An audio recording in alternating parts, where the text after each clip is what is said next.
Presentazione ieri presso un noto albergo cittadino delle liste che appoggiano il candidato a sindaco alle prossime elezioni comunali di Agrigento del 4 e 5 ottobre, il dottor Francesco Miccichè.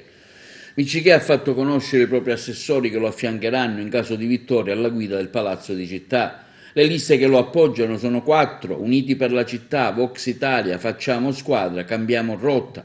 Tanto entusiasmo quello che si è visto nella sala con molti candidati giovani e desiderosi di spendersi per la politica e per la comunità in un momento in cui si parla tanto di antipolitica.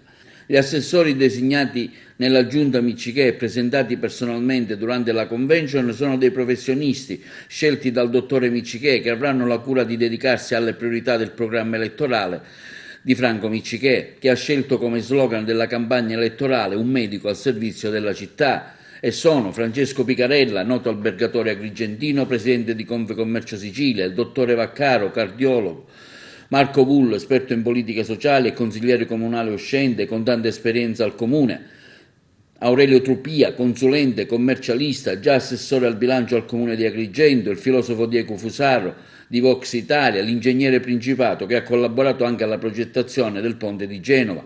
Tra le priorità del candidato Miccichè annunciate nei primi 100 giorni quella di fare chiarezza sul bilancio comunale, tutto è tranne che risanato, come lo stesso ha dichiarato. Dottore Miccichè, presenta lei stasera la lista, i programmi, ecco, come pensa di catturare il voto degli agrigentini, con quale proposte fattive e attive? Sì, stasera facciamo la presentazione delle liste e dei candidati. Il programma è stato già pubblicato e quasi superfluo io esporlo ai miei candidati, naturalmente poi sarà nei giorni a seguire, ripeto, divulgato e eventualmente sarò disponibile a tutte le domande, a tutti i quesiti che sia gli elettori che anche qualche candidato mi vorrà fare. La priorità del suo programma, dottore Miccichè? La priorità è la normalità, voglio ridare ad Agrigento la normalità, naturalmente i servizi per quanto riguarda le scuole, la cultura, il turismo, l'archeologia, l'agricoltura, i servizi, le infrastrutture, i trasporti, la raccolta dei rifiuti e tantissime altre cose che per ora anche per l'emozione non riesco a ricordare, però il programma è abbastanza ricco, parlo anche del piano regolatore generale, mio ex piano regolatore generale, si parlerà anche in futuro del piano particolareggiato del centro storico, si parlerà dell'università, tantissimi argomenti, ce n'è per tutti, ci sarà tantissimo veramente da lavorare se dovessimo riuscire nel nostro intento. Come sta vivendo questa campagna elettorale?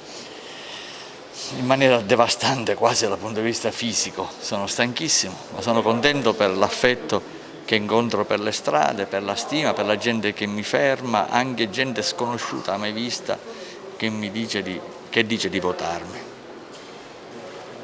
Lei fa un appello al voto disgiunto come ha fatto il Presidente della Regione Puglia? No, questo non è una cosa che posso dire io, questo sta nella coscienza di ogni elettore. La caratteristica è che la maggior parte sono neofiti della politica, sono tutti ragazzi, giovani, lavoratori, professionisti, studenti, ma gente che vuole metterci la faccia con me e per me. Amano la città e quindi hanno deciso di scendere in campo per poter migliorare le sorti di questa nostra amata città. Onorevole Di Mauro, parliamo di questa candidatura del dottore Miccichè, il suo impegno attivo e fattivo.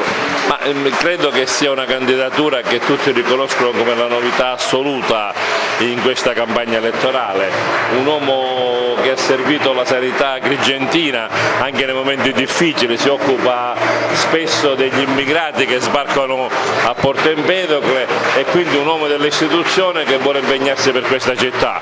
Accanto a sé c'è un gruppo di professionisti, anche di giovani, di artigiani, di commercianti, di gente che occupa posti di rilievo nella pubblica amministrazione, che hanno a cuore questa città e con lui vogliono operare nella città di Agrigento, ma operare con verità, senza illusioni, senza chiacchiere, senza immaginare chissà quale Miami possa diventare Agrigento, ma cercando di immaginare dei percorsi che siano veritieri e che non tradiscono la fiducia degli agrigentini.